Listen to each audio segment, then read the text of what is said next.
Mi familia me exigió pagar el cumpleaños de mi primo porque yo ganaba en dólares y no tenía hijos que mantener. Me rodearon, diciendo que era mi deber ayudar a la sangre. Les respondí que si tanto les importaba la sangre, que vendan la suya a ver si con eso hacen la fiesta.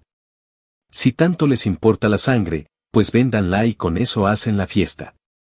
Esa fue la frase exacta que salió de mi boca en medio del comedor de mi abuela en Queens, un domingo de esos en los que todo mundo se cree con derecho a opinar sobre tu vida. Fue un impulso, una mezcla de enojo, cansancio y un orgullo que llevaba acumulando años. Desde el momento en que la solté, lo supe, ya no había vuelta atrás. No iba a ser un comentario gracioso ni una ocurrencia que se olvidara con el café.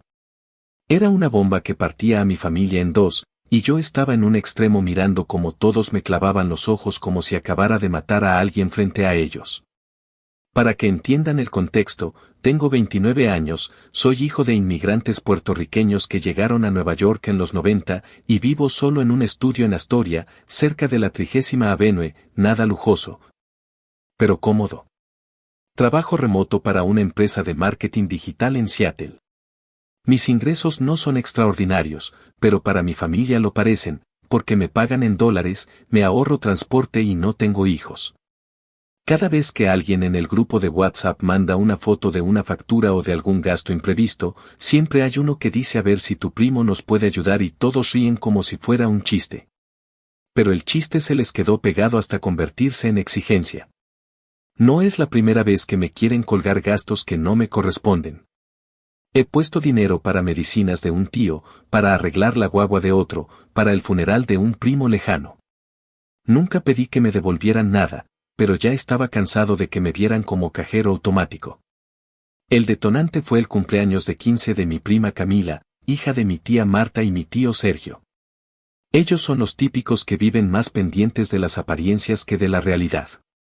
Su apartamento en Jackson Heights está sobrecargado de muebles brillantes, espejos enormes, cortinas de terciopelo que se ven fuera de lugar en un espacio tan pequeño, y siempre andan contando que su hija merece lo mejor. Desde hace meses se la pasaban diciendo que los 15 iban a ser el evento del año, que ya habían visto un salón en Corona con pista de baile, luces LED y servicio de catering incluido. La cifra que mencionaban se movía entre $2,500 y $3,000 solo por el local, sin contar el vestido, la música y la comida. Y cada vez que hablaban de eso, me miraban a mí con una sonrisita incómoda, como tanteando el terreno. Ese domingo, la cosa estalló. La comida era en casa de mi abuela, un departamento en el Murs donde cabemos a duras penas 20 personas apretadas. Había arroz con gandules, pollo guisado, ensalada de papa, tostones. Todo transcurría normal hasta que mi tío Sergio se levantó y con un tono de voz que parecía chiste, pero no lo era, dijo, bueno, familia, ya llegó el momento de hablar de lo serio. El cumpleaños de Camila está a la vuelta de la esquina y necesitamos organizarnos. Yo seguía comiendo, fingiendo indiferencia, pero sentí la mirada de todos en mi nuca. Entonces agregó, obviamente el que más puede aportar es nuestro sobrino estrella, que gana en dólares y no tiene responsabilidades. Así que creemos que lo justo es que cubra el salón. Al principio pensé que estaba exagerando, que iba a reír y decir que era broma. Pero no, mi tía Marta lo respaldó enseguida, claro, es lo mínimo. Tú no tienes hijos, no pagas colegio, ni pañales, ni médicos. Tu dinero es para ti. Nosotros en cambio estamos al día con cuentas y deudas. La familia se apoya, ¿no? Varios tíos empezaron a asentir, y hasta mi prima mayor soltó, ay sí, eso sería lindo, un detalle de sangre. Yo dejé el tenedor en el plato y pregunté con calma cuánto costaba el dichoso salón. Mi tío lo dijo sin titubear, $2,800. En mi cabeza hice la cuenta de lo que representaba, casi un mes de renta, o 2 viajes completos para mí. No era imposible, pero tampoco una tontería que se regalara así como así. Respiré hondo y dije que no me parecía justo. Que yo trabajaba para mí, que también tenía gastos, que no por vivir solo significaba que me sobraba el dinero. Fue como si hubiera insultado a todos. Mi tía Marta me gritó que era un egoísta, que no entendía lo que era ser padre, que la sangre exigía sacrificios. Mi tío Sergio se cruzó de brazos y me soltó un ya sabíamos que eras malagradecido.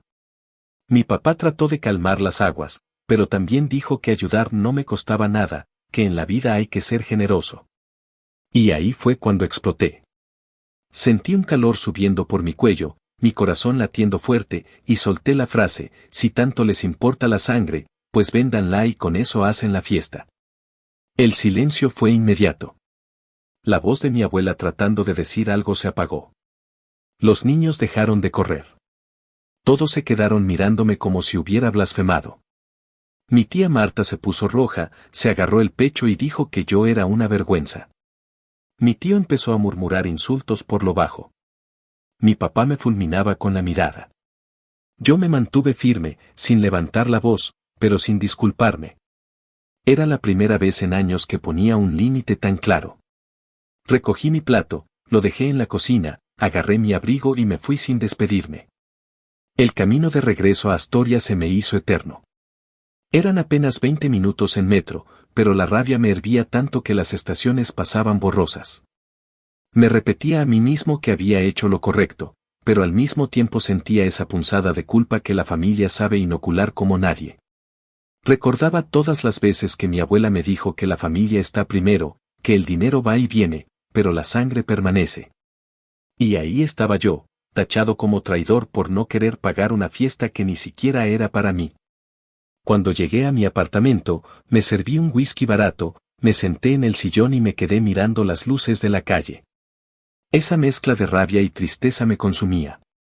Pensaba en todo lo que había aguantado, las colectas familiares en las que siempre ponía más, los comentarios de que él puede porque no tiene hijos, los mensajes pasivo-agresivos cada vez que alguien tenía un problema.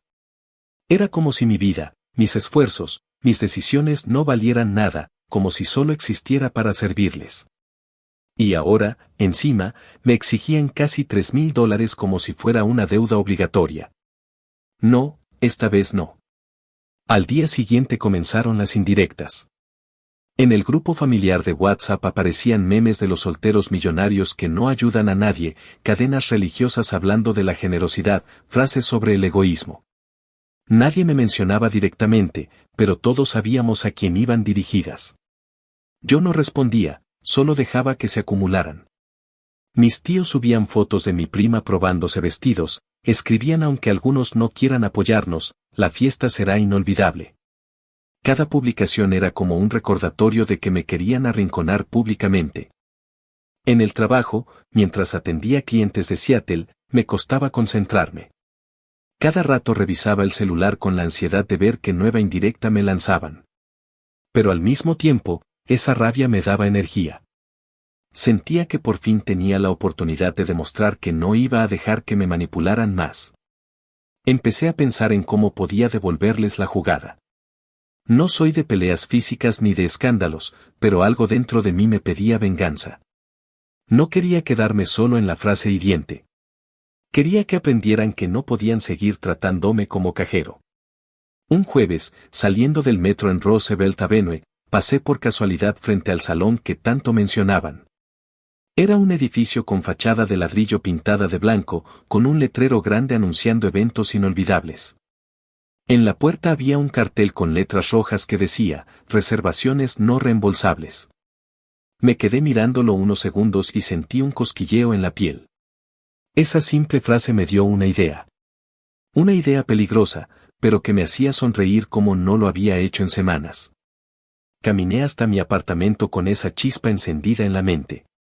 Quizá la familia pensaba que yo era débil, pero se iban a enterar de que también sabía jugar sucio. Esa noche apenas dormí. Me quedé despierto planeando, imaginando escenarios, recordando cada frase que me habían dicho. El deber con la sangre, el malagradecido, el egoísta. Cada palabra se clavaba en mí, pero en lugar de hundirme, me impulsaba a devolver el golpe. Por primera vez no me sentía culpable por querer vengarme. Al contrario, me parecía justo. Me parecía necesario. Y mientras la ciudad afuera se callaba bajo la lluvia, yo tenía claro que esta vez no iban a salirse con la suya. Actualización 1. Una semana después de aquella comida en casa de mi abuela, todavía tenía el eco de mi frase resonando en los oídos. Si tanto les importa la sangre, pues véndanla y con eso hacen la fiesta. La dije con rabia, con cansancio, pero también con una convicción que nunca había sentido. Lo curioso es que, aunque en el momento me había parecido una salida impulsiva, en los días posteriores empecé a darme cuenta de que había marcado un antes y un después en la manera en que mi familia me veía y en la manera en que yo estaba dispuesto a reaccionar frente a ellos. La tensión no se apagó. Al contrario, se volvió más intensa, más calculada, más venenosa. El lunes, apenas abrí el WhatsApp en la mañana, ya había una serie de mensajes en el grupo familiar. Primero, un meme barato que alguien había reenviado, una caricatura de un hombre trajeado, rodeado de dinero, con la frase "los solteros millonarios que nunca ayudan a nadie". Abajo, mi tío Sergio había agregado, jajaja, algunos se sentirán identificados. Luego, mi tía Marta mandó una imagen con letras doradas y fondo celestial: Dios bendice al que da sin esperar nada a cambio. Yo me mordí la lengua. Las indirectas eran obvias, pero al mismo tiempo cobardes. Nadie me mencionaba por nombre, como si dejarlo en el aire lo hiciera menos agresivo. Decidí no responder. Esa semana trabajaba en una campaña complicada para un cliente en California y no tenía cabeza para peleas. Pero ignorar los mensajes no significaba que no los leía con rabia. Cada vez que el celular vibraba, sentía esa punzada de enojo en el pecho. En el almuerzo, en la pausa del café, en la noche antes de dormir, siempre había una notificación nueva con otra frase, otro comentario disfrazado de broma. Mi prima mayor, la que siempre presume de sus estudios en psicología, escribió: la familia se mide por cuánto estás dispuesto a dar, no por cuánto acumulas para ti mismo. Me dieron ganas de contestar que yo era el que había pagado parte de la matrícula de su hermano hace 2 años cuando perdió la beca, pero me contuve. No les iba a dar el gusto de verme alterado. El martes, al salir del metro en Roosevelt Avenue, otra coincidencia me clavó la idea más hondo en la cabeza. Pasé frente al salón que tanto mencionaban para la fiesta de Camila. Era un edificio de fachada blanca, con ventanas cubiertas por cortinas pesadas y un letrero azul con letras grandes: Salón Imperial, eventos inolvidables. En la puerta había un papel impreso que decía: reservaciones no reembolsables. Me quedé parado un momento, mirando el cartel bajo la llovizna que caía ese día. Esa simple frase me taladró la mente. No reembolsables. Era como si el universo me guiñara el ojo. Esa noche, mientras cenaba una pizza recalentada en mi estudio de Astoria, la idea me rondaba como un insecto en la oreja. Si ellos me querían usar como cajero, ¿por qué no darles una lección con su propio veneno? Imaginaba la cara de mi tía cuando le dijeran que la fecha estaba ocupada, que el salón estaba bloqueado, que no había nada que hacer. No era solo la satisfacción de vengarme. Era la posibilidad de recuperar algo de dignidad, de demostrar que no podían seguir tratándome como una billetera ambulante. Mi plan empezó a tomar forma en los días siguientes. Primero averigüé con más detalle el costo. Pregunté a un conocido que había hecho allí la boda de su hermana. Me confirmó que la renta del salón rondaba los $2,800, con una cláusula muy clara: el depósito inicial no se devolvía bajo ninguna circunstancia. Eso me encendió aún más. Tenía los ahorros suficientes para arriesgar esa cantidad, aunque significara apretarme un poco durante un mes. Al fin y al cabo, la humillación que me habían hecho pasar valía mucho más que el dinero. Mientras tanto, el grupo de WhatsApp seguía con el bombardeo. Mi tía Marta subía fotos de Camila probándose vestidos, escribiendo: aunque algunos no quieran, nuestra hija tendrá lo mejor. Mi tío Sergio comentaba con emojis de copas y bailes. Los demás se reían y daban me gusta como si estuvieran aplaudiendo su valentía. Yo veía todo en silencio. La rabia se acumulaba como gasolina esperando la chispa. Y la chispa estaba ahí, frente a mis ojos, ese cartel del salón, esa regla de no reembolsar. El jueves me armé de valor y marqué el número del Salón Imperial. Fingí la voz más neutral que pude. Una mujer contestó en español con acento caribeño.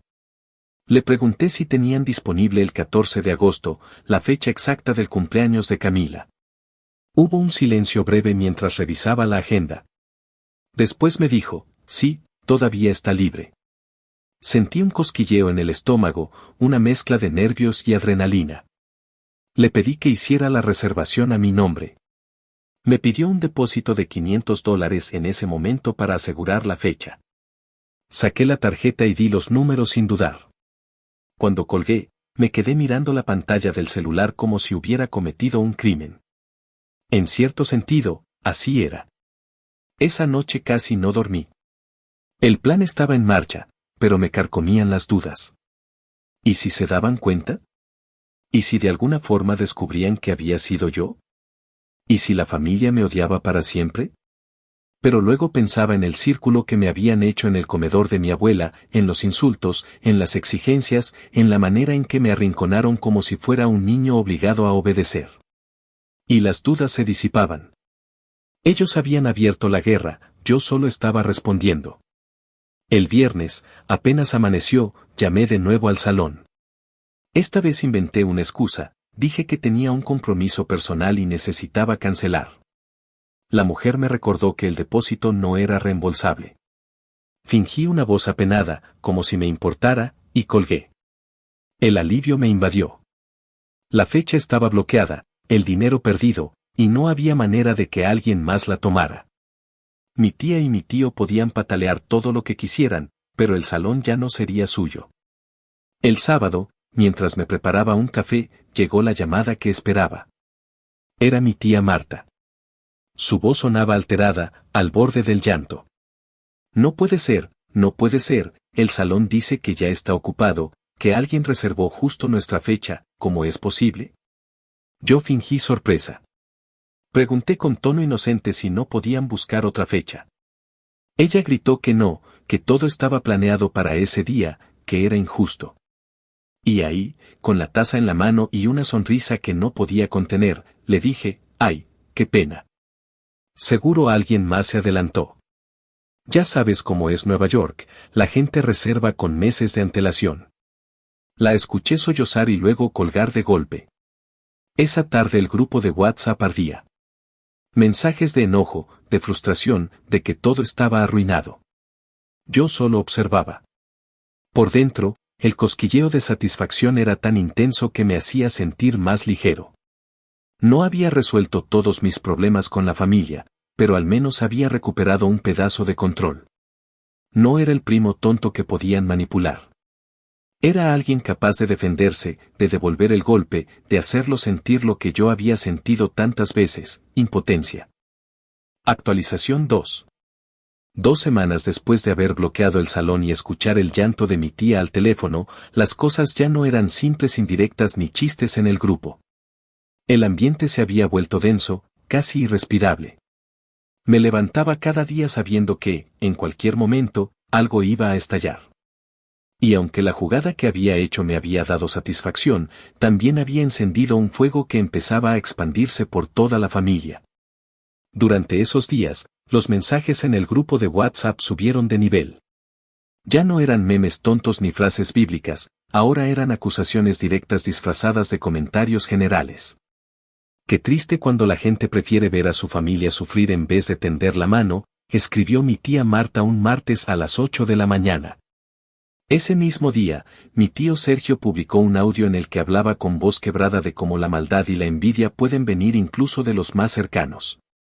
Yo lo escuché de camino al metro, con los auriculares puestos, y la mezcla de indignación y burla me hizo reír en voz alta frente a desconocidos. Sabía que hablaban de mí, aunque nunca me nombraban. Era su forma cobarde de atacar. Mis padres tampoco se quedaron al margen. Mi mamá me llamó esa misma semana, con tono de reproche. Mijo, ¿qué fue lo que hiciste? Marta está diciendo que tú saboteaste la fiesta. Que tú fuiste el que agarró la fecha del salón solo para arruinarles el plan. Dime que no es cierto. Me quedé en silencio unos segundos. Podría haber negado, inventado cualquier excusa, pero en ese momento decidí no darles explicaciones. Solo dije, yo no tengo nada que ver. Si no consiguieron el salón, no es mi problema. Y, por cierto, ya dije que no voy a pagar nada. Así que no me sigan llamando para eso. Mi mamá suspiró, derrotada, y colgó con la voz temblorosa. Esa llamada me dejó un sabor amargo en la boca, porque aunque no me arrepentía de mi jugada, sentía que estaba arrastrando a mis padres a un pleito que no habían pedido. El rumor de que yo había saboteado todo empezó a crecer. Una prima lejana me escribió por privado: «Oye, ¿es verdad que reservaste el salón y luego lo cancelaste solo para fregar?». Le contesté con un «no sé de qué hablas» y dejé el chat ahí. Sabía que no tenía pruebas, que era solo la sospecha, pero me incomodaba que la versión ya se estuviera propagando. Al mismo tiempo, una parte de mí disfrutaba que sintieran esa impotencia. Ellos no tenían manera de comprobar nada, y ese era el verdadero golpe. Mientras tanto, mi tía y mi tío empezaron a buscar alternativas. Me enteré por mi prima mayor que fueron a ver otros locales en Corona, en Woodside y hasta en el Bronx. Todos estaban ocupados o costaban más de $3,500. En plena temporada de verano, con tantas bodas y quinceañeros, conseguir un espacio decente era casi imposible. La frustración de ellos se convirtió en el tema central de cada conversación familiar. Ya no hablaban de otra cosa. Era como si toda su vida girara en torno a esa fiesta perdida. Yo, por mi parte, empecé a notar algo curioso: mi prima Camila, la del cumpleaños, se mantenía callada en todo esto. No posteaba nada en redes sociales sobre la fiesta, no hacía comentarios en el grupo, ni siquiera parecía emocionada con la idea del salón. Eso me dejó pensando. ¿Era posible que ella ni siquiera quisiera el show que sus padres estaban montando? Guardé la duda en silencio, pero no dejaba de darme vueltas en la cabeza. Un jueves en la tarde, mientras volvía a casa en el metro, recibí otra llamada inesperada. Era mi papá. Esta vez no venía con reproches. Venía con furia. Apenas contesté, empezó a gritar: «¿Qué demonios hiciste con el salón? Marta dice que fuiste tú, ¿es cierto?». Yo traté de mantener la calma, aunque mi corazón se aceleraba. Le dije: «Papá, no me interesa hablar de eso. Lo único que te repito es que yo no voy a pagar esa fiesta. No es mi responsabilidad». Hubo un silencio tenso al otro lado de la línea, seguido de un bufido. «Si es verdad lo que hiciste, te estás buscando un enemigo en tu propia sangre. Y la sangre no se olvida». Me colgó antes de que pudiera responder. Esa frase me persiguió todo el camino hasta Astoria. La sangre no se olvida. Era casi una amenaza. Pero en lugar de asustarme, me reafirmó en lo que había hecho. No iba a permitir que me manipularan más con ese discurso barato de la sangre y el deber. Si querían guerra, pues que la tuvieran. Ese fin de semana hubo otra comida familiar, esta vez en casa de una de mis primas en Corona. No tenía pensado ir, pero mi madre insistió. «Es mejor que des la cara. No se puede vivir huyendo», me dijo. Así que fui, con la tensión marcada en cada paso. Al llegar, sentí el ambiente cargado. Nadie me saludó con entusiasmo. Las conversaciones se interrumpían cuando me acercaba. Era como estar en un juicio silencioso. Durante la comida, mi tía Marta no aguantó más. Se levantó de la mesa, con la cara roja, y me señaló con el dedo. «Fuiste tú arruinaste todo. Reservaste el salón solo para cancelarlo y fregarnos, eres un desalmado». Todos se quedaron en silencio, esperando mi reacción. Yo respiré hondo, miré alrededor y respondí: «La vergüenza no es mía. La vergüenza es querer sacarle $3,000 a tu propio sobrino como si fuera una obligación. Eso es lo que debería darles pena».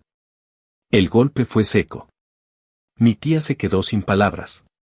Mi tío apretó la mandíbula, mi papá bajó la mirada. El silencio que siguió fue más fuerte que cualquier grito. Yo me levanté, dejé los cubiertos en el plato y me fui sin mirar atrás.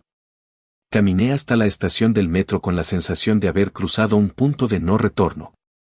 Esa noche, en mi estudio, me serví un trago y me recosté en el sillón.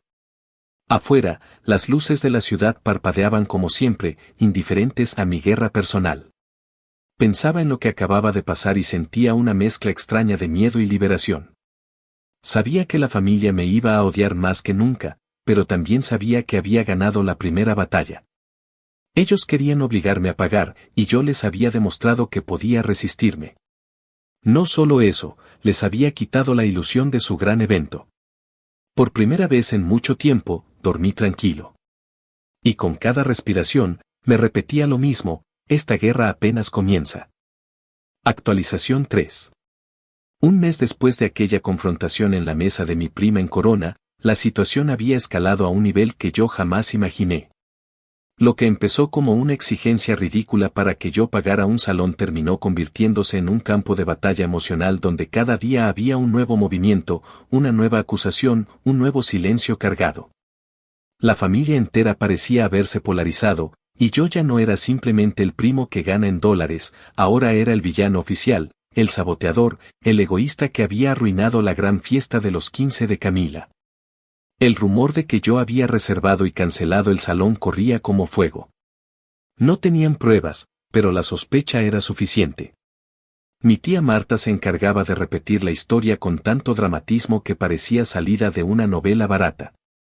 Según ella, yo me había levantado una mañana, decidido a arruinarle la vida a su hija, había tomado la tarjeta y, con malicia, había hecho la reservación solo para cancelarla y burlarme después.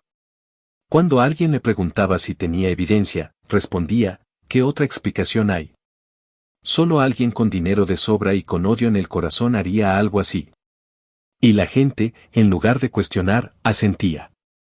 Mi madre trataba de mantener una postura neutral, pero se le notaba el dolor en la voz cada vez que hablábamos. Mijo, no sé qué pensar. Yo te conozco y sé que no eres capaz de hacer algo así, pero es que todos están convencidos, ¿por qué no aclaras las cosas? Yo respondía con evasivas. No iba a confesar, pero tampoco iba a mentir con fuerza. Sabía que, mientras todo quedara en la duda, yo tenía el control. Era una estrategia cruel, sí, pero después de años de manipulación, había decidido que ya no iba a ser el que siempre cedía. Mi padre, en cambio, estaba abiertamente en mi contra. Me llamó una noche, furioso. Lo que hiciste es una falta de respeto. No se juega con la ilusión de una niña. Podías haber dicho que no querías pagar y ya, pero sabotear todo, eso es de mala entraña. Yo escuchaba en silencio, con el teléfono pegado a la oreja, mientras en mi pecho hervía una mezcla de ira y tristeza. Al final le contesté con voz baja, pero firme: lo de mala entraña es querer obligar a tu hijo a poner casi $3,000 para una fiesta que ni siquiera quiere. Lo de mala entraña es arrinconarme delante de toda la familia. Eso es lo que pasó, papá. Y si no lo entiendes, entonces el problema no soy yo. Me colgó sin responder. Mientras tanto, mis tíos buscaban desesperados otro salón. Una prima me contó que habían ido hasta el Bronx, que habían visto lugares en Brooklyn y hasta en Jersey City. Nada.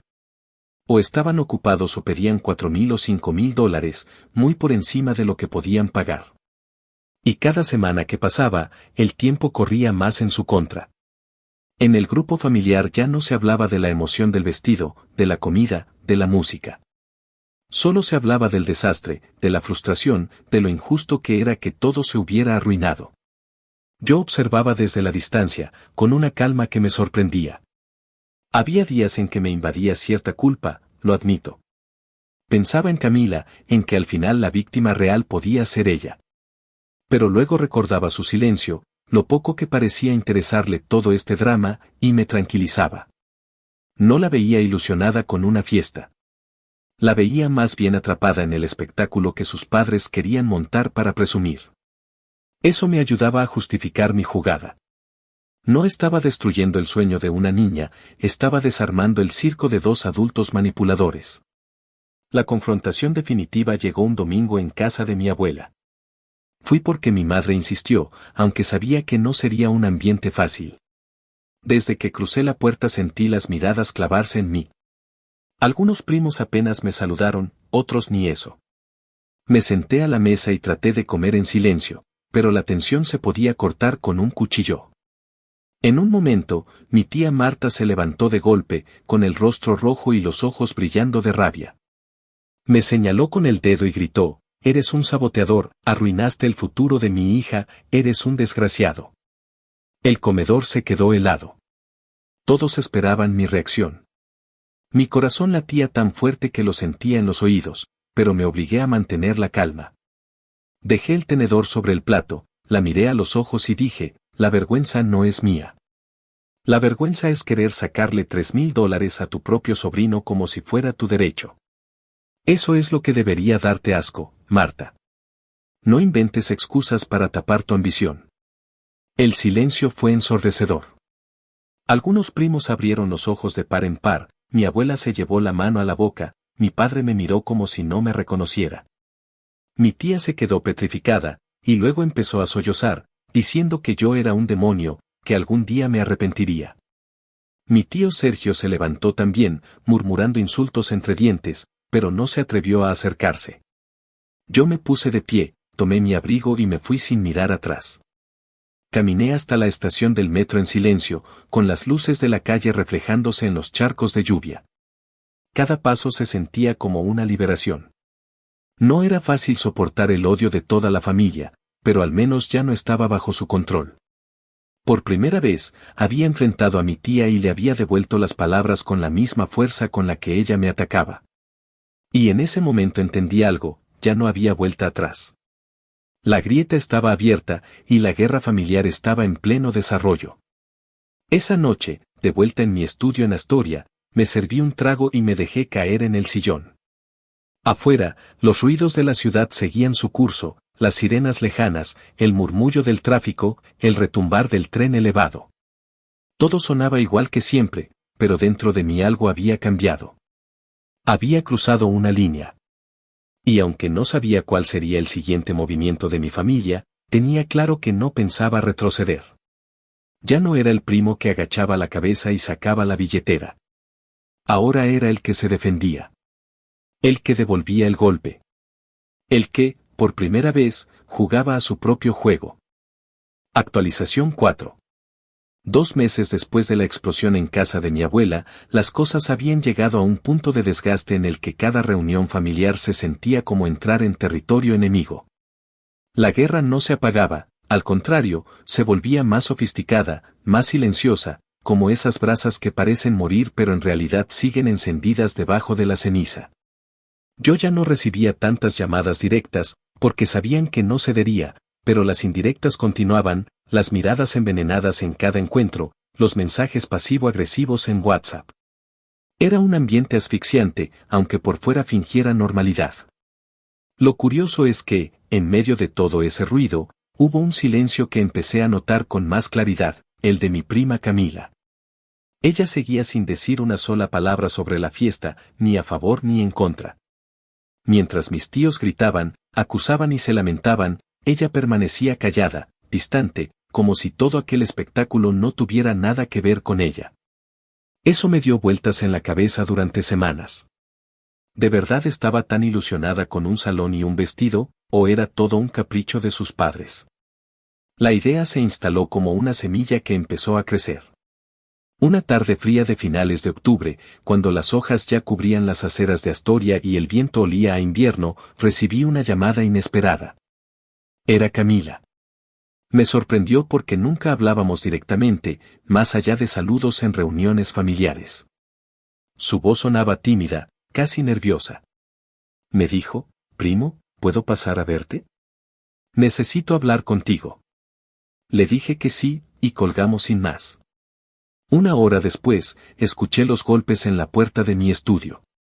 Cuando abrí, ahí estaba, mi prima, con una sudadera gris, los ojos hinchados como si hubiera estado llorando, y una expresión que no le había visto nunca.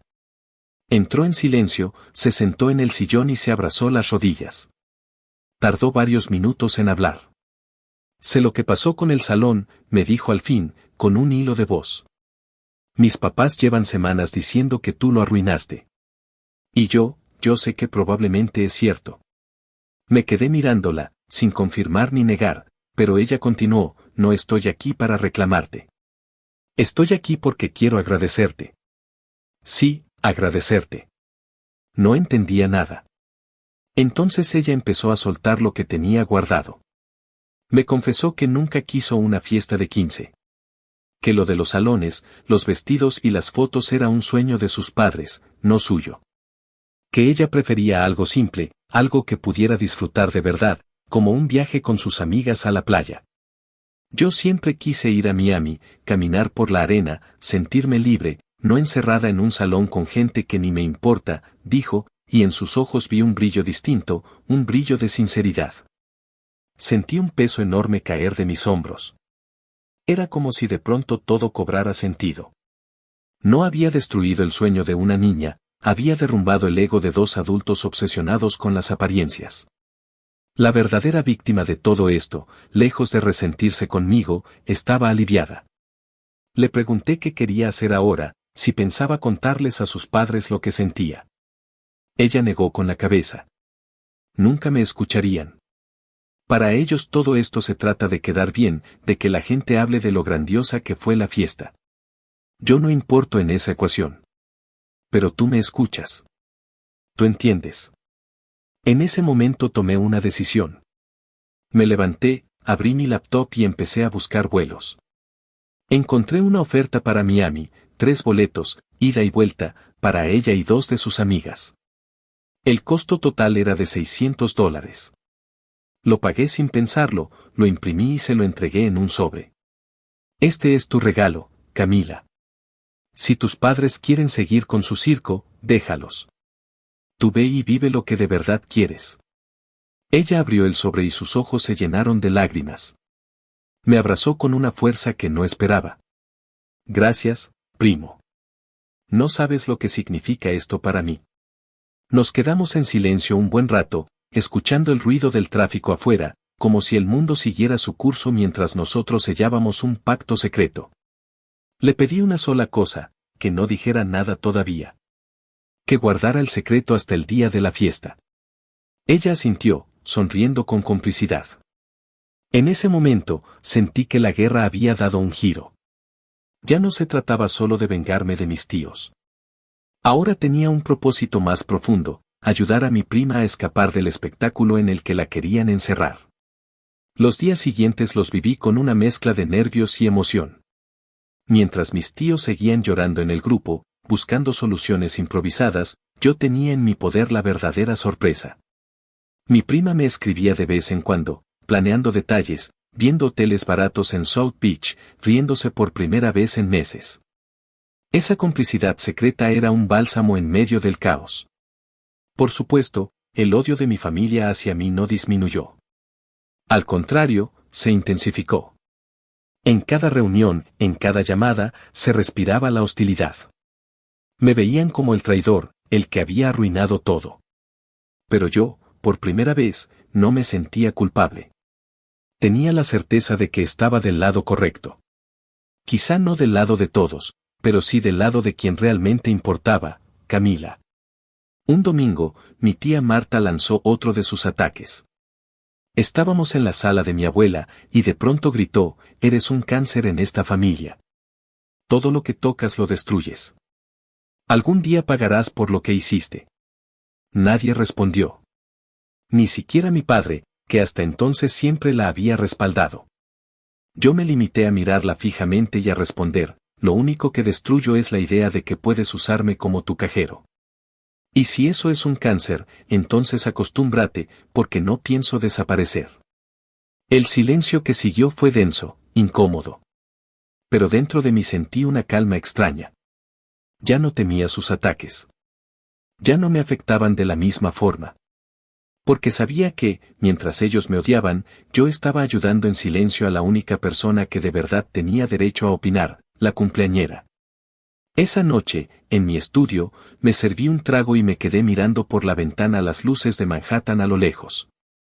Pensaba en lo que vendría, en el día del cumpleaños, en la sorpresa que todos se llevarían cuando Camila apareciera en la playa en lugar de en un salón.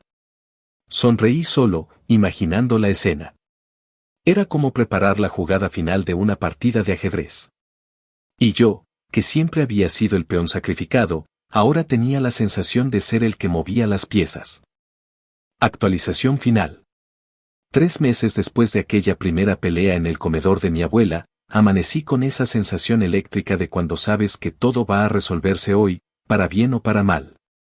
Resumen corto que me repetí como mantra mientras ponía la cafetera, me exigieron pagar los 15 de Camila porque ganaba en dólares y no tenía hijos, Yo respondí que si la sangre les importaba tanto la vendieran. Bloqueé la fecha del salón para que no pudieran quedarse con el show y, a escondidas, le regalé a mi prima el viaje que si quería de verdad, un salto a la playa con 2 amigas. Lo que quedaba era el desenlace, el día de la supuesta fiesta, el choque entre la vida que mis tíos inventaron y la que su hija escogió sin pedir permiso. La víspera fue una coreografía en silencio. Camila me escribió a las 6 de la tarde, ya está todo listo, primo. Nos vemos antes de que amanezca. Tenían vuelo temprano desde JFK, desde mi estudio en Astoria al aeropuerto hay unos 18 km si vas por la autopista, pero de madrugada el trayecto se siente corto y vacío. El pronóstico marcaba 12 grados centígrados en Queens al amanecer, viento flojo del norte, ese frío limpio que se mete por el cuello si sales sin bufanda. Quedamos en vernos a las 4:30 frente a la boca del metro en la 31ª Street. Llegué 10 minutos antes y esperé con las manos en los bolsillos, mirando a cada rato el teléfono, como si mis tíos fueran a materializarse detrás de un poste para interceptarnos. Ella llegó con mochila pequeña, zapatillas cómodas y un brillo extraño en los ojos, ese brillo mezcla de nervios y libertad. ¿Lista?, pregunté sin mucha ceremonia. Más que lista, dijo en voz baja. El camino hasta el aeropuerto fue un susurro. Ni música, ni chistes, solo el murmullo de la ciudad medio dormida y alguna sirena lejana. Gracias por esto, soltó Camila mirando por la ventana los edificios oscuros. No sabes cómo me dolía imaginarme en un vestido que odio, sonriendo a gente que nunca me pregunta nada de verdad. Le dije que lo único que tenía que hacer era disfrutar, que en Miami haría calor de 30 grados centígrados al mediodía y que el mar la iba a recibir como si siempre la hubiera estado esperando. Se rió y dijo suena cursi, pero lo necesito. La dejé en la terminal, nos abrazamos rápido, me prometió avisar al aterrizar y desapareció entre maletas y anuncios de embarque. En el mensaje que me envió después, ya en la sala, escribió, te debo una vida. Le respondí, no me debes nada, vívela. Regresé a Astoria con el sol trepando por detrás de Keensboro y un cansancio raro, algo más mental que físico. Me duché, me cambié, me preparé un desayuno simple y abrí el grupo de WhatsApp de la familia, ese teatro de sombras que llevaba meses activo. Las notificaciones caían como granizo. Mi tía Marta escribía, familia, nos vemos hoy en el parque, 2 de la tarde puntuales. Mi tío Sergio mandaba una lista improvisada de quién llevaría qué, mesas plegables, bandejas de arroz, refrescos. Un altavoz que prometía sonido potente aunque todos sabíamos cómo terminan esas cosas en medio de un espacio abierto. Alguien preguntó si hacía falta pedir permiso para montar tanto en el parque. Sergio respondió tranqui, esas cosas se arreglan hablando, lo que en su diccionario significa ya veremos y si llega un guardia inventamos algo. Yo deslicé el chat hasta arriba y me quedé mirando el icono del grupo, una foto vieja en la que todos posábamos en Navidad como si no supiéramos lo que vendría después. A mediodía salí hacia Flushing Meadows, Corona Park. Cruzar Queens en metro un domingo con el cielo despejado tiene su ritual, el tren elevado, las fachadas con grafitis, la mezcla de idiomas en cada vagón. La señora que sube con bolsas de plástico y te cuenta su vida sin pedir permiso. Hice el recorrido casi en automático, bajé en Mets, Willets Point, sí, el nombre del estadio me brincó en la mente, pero preferí pensar el estadio de béisbol de Queens para no hacerle publicidad a nadie. Y caminé los últimos metros hasta la explanada donde siempre hacen picnics y cumpleaños modestos. Había una brisa suave, la temperatura rondaba 22 grados centígrados y el césped parecía una manta sin bordes. Desde lejos, vi a la familia armando el tinglado, manteles de colores, sillas plegables mezcladas, globos dorados con el número 15. Una mesa con una caja para sobres y regalitos como si la vida se midiera en billetes doblados. Me acerqué y el murmullo cambió de tono. Algunos fingieron que no me vieron, otros me saludaron con la boca chica. Mi padre, apoyado en una nevera, apenas levantó la barbilla. Mi madre, que siempre intenta salvar lo que queda, vino a abrazarme con una sonrisa triste. Qué bueno que viniste, dijo sin presión. Yo asentí y dejé una bolsa con refrescos sobre una mesa. Marta, a unos metros, Me fulminó con los ojos y susurró algo a una tía que se rió como si hubiera dicho la broma del año. Sergio ajustaba el altavoz, golpeaba el micrófono, repetía 1-2-1-2 y, por supuesto, el sonido salía distorsionado. Las primeras horas transcurrieron en esa coreografía rara de familia que no se soporta pero comparte sangre.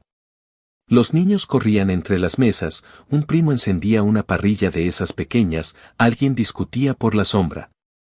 En cada conversación que pescaba al vuelo, yo era una especie de fantasma, si él hubiera sido más humano, si no fuera tan frío, si no se creyera mejor que los demás porque trabaja para gente de Seattle.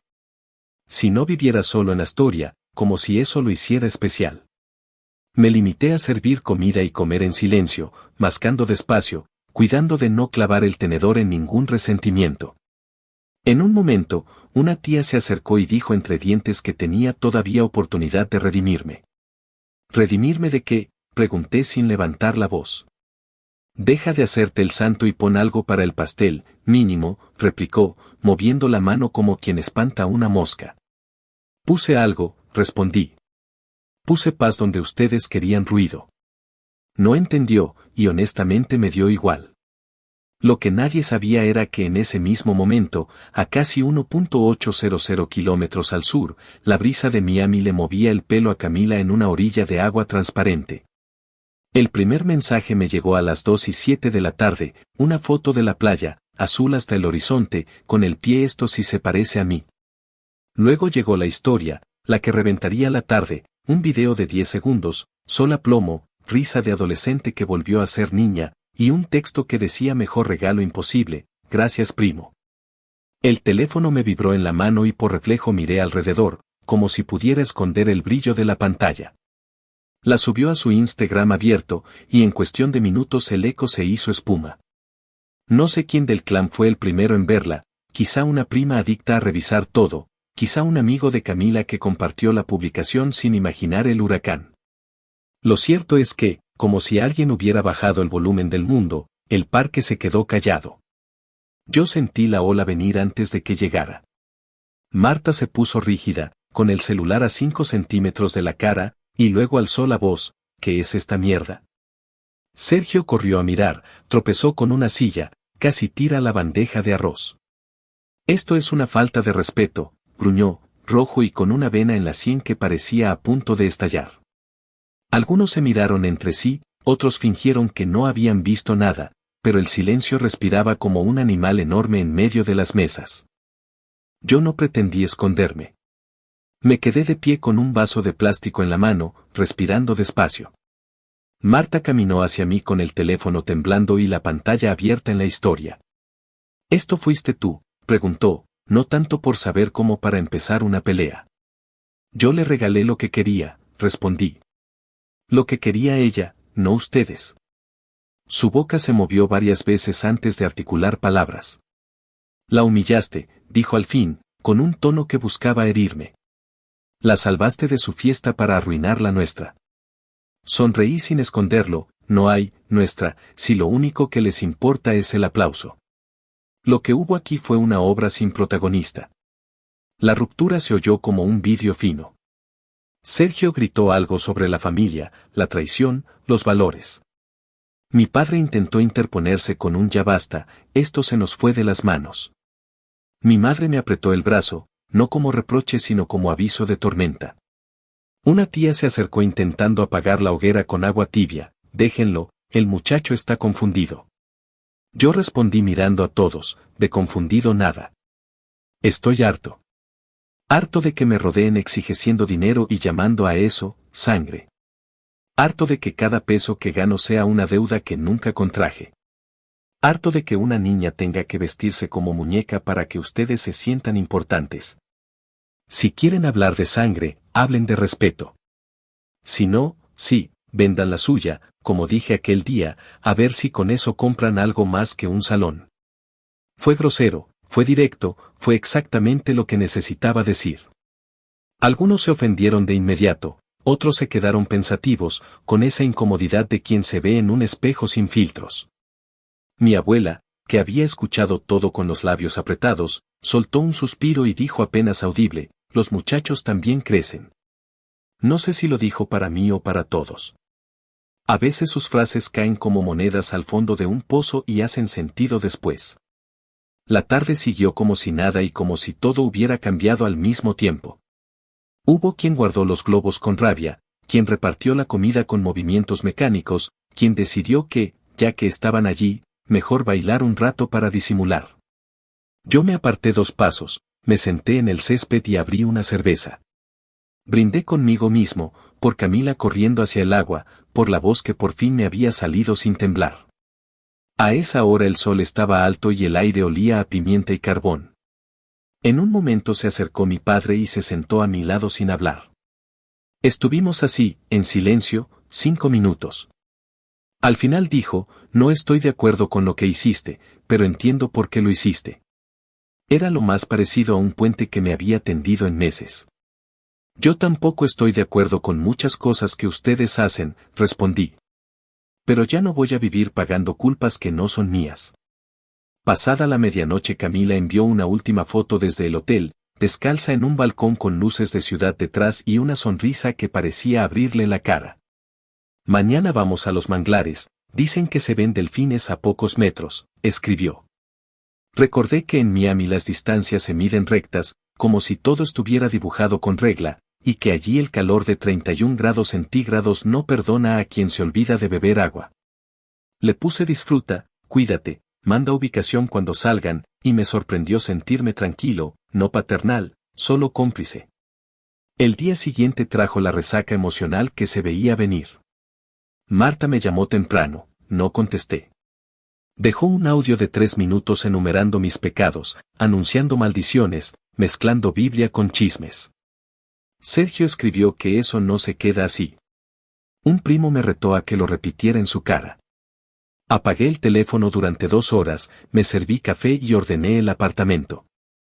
La paz, después de tanta pólvora, se parecía a una manta limpia.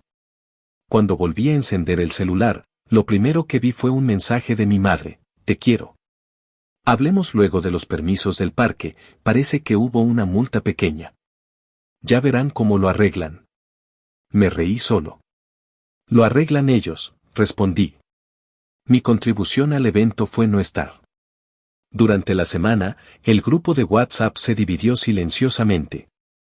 Unos se alinearon con el discurso del escándalo, otros, sin decirlo en público, me escribieron en privado para decir que hacía falta poner límites desde hace tiempo. Una prima me confesó que más de una vez se había sentido obligada a aportar en cosas que no podía, solo para no quedar como tacaña. Un tío que siempre finge neutralidad dejó caer que tal vez si hubiéramos escuchado más a la chiquita, nada de esto pasaba. No eran disculpas, pero ya no necesitaba eso. Lo importante era que la lógica del paga porque puede había recibido un golpe frontal. Camila volvió 3 días después con marca leve de sol en los hombros y otra mirada, más segura, más brillante. No le contó todo a sus padres, eligió sus batallas, pero sí dijo sin miedo que no habría ninguna fiesta postergada, que prefería guardar el dinero para estudiar y para viajar cuando pudiera. Marta intentó llorar, Sergio intentó gritar, pero ya no tenían la misma fuerza. A veces basta con que una persona de la casa deje claro que quiere para que los demás se queden sin libreto. Nos vimos a solas la tarde que regresó, caminamos por la orilla del East River, viento de 19 grados centígrados que te despeja la cabeza. Me pregunté si me odiarías por usar tu nombre en la historia, dijo riendo por lo bajo. Yo me pregunté si me odiarías por empujarte al mar, respondí. Se encogió de hombros, ¿era eso o ahogarme en un salón? En los días que siguieron, yo fijé reglas nuevas conmigo mismo. Decidí que si volvía a ayudar económicamente a alguien de la familia sería porque yo lo quisiera, no porque me arrinconaran con discursos de sangre. Decidí que no volvería a asistir a reuniones donde las decisiones se cocinan a gritos. Decidí que mi silencio, a veces, sería mi defensa, y mi palabra, cuando llegara, lo haría como un martillo que cae una vez, justo, sin repetir. No se trata de vivir en guerra, se trata de no vivir arrodillado. Sé que a ojos de muchos lo mío fue venganza. Y sí, lo fue. Una venganza mínima, precisa, casi quirúrgica, un giro de tuerca que devolvió el control a quien debía tenerlo y desarmó el teatro de los otros. Los que se ofendieron me etiquetarán de por vida, no puedo hacer nada con eso. Pero cuando pienso en el momento exacto en que el parque se quedó sin ruido, cuando todos vieron a Camila corriendo hacia el agua y entendieron sin entender, sé que no me equivoqué. No se trataba de humillar por humillar, se trataba de poner el mundo a la distancia correcta, como cuando enfocas una cámara y por fin ves la cosa nítida. El domingo siguiente, volví a pasar por la casa de mi abuela. La encontré sentada junto a la ventana, con un abrigo sobre las rodillas a pesar de que adentro hacía 21 grados centígrados. Me ofreció café y pan tostado, y me miró largo rato antes de hablar. A veces uno se olvida de que los hijos crecen, y los sobrinos también, dijo con esa cadencia suya que no presiona. Lo importante es que no se te cierre el corazón. Le dije que no se me había cerrado, que solo le había puesto cerradura. Sonrió, como quien escucha un chiste que también es consejo. Está bien. Pero abre cuando toquen las personas correctas. Asentí. Es lo más sensato que me han dicho en esta novela. Esa noche, antes de dormir, abrí la historia de Camila una última vez. La de la playa, la primera. Le di otra vez a reproducir sabiendo que ya la había visto 20 veces. La risa salía del celular como una especie de reparación. Cerré los ojos y pensé que, en otro universo, yo habría pagado un salón, habría sonreído para las fotos, habría recibido gracias frías y demandas nuevas al día siguiente. En este universo, una chica de 15 eligió la arena y el mar, y yo elegí no ser un cajero. Si tanto les importa la sangre, me repetí entre dientes, aunque ya no hacía falta terminar la frase. Porque al final entendí que la sangre no es el chantaje que te pasa factura, es el recuerdo vivo de quienes sí te ven como persona y no como billete. Y a esa sangre, la que se gana, no hace falta venderla para celebrar nada. Con que no la pisoteen, alcanza.